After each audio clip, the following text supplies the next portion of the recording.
राम्ररी पढ्नु लेख्नु भाग्यमानी हुनु है धेरै पढेर ठुलो मान्छे बन्नु धेरै पढेर ठुलो मान्छे बन्नु है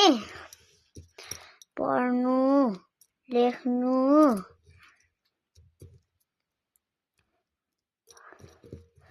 भाग्यमानी हुनु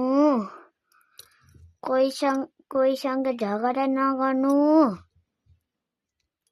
मेलमिलाप भएर बस्नु अनि राम्ररी पढ्नु है bye thanks for watching high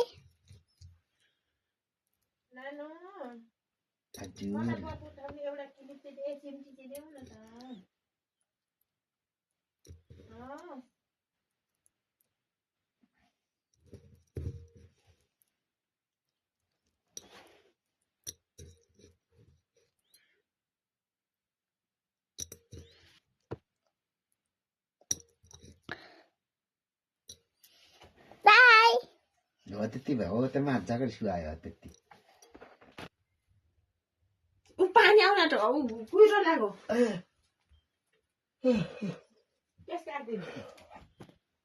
छोरीलाई म टिका लगाइदिन्छु खोइ आफै मिलाएर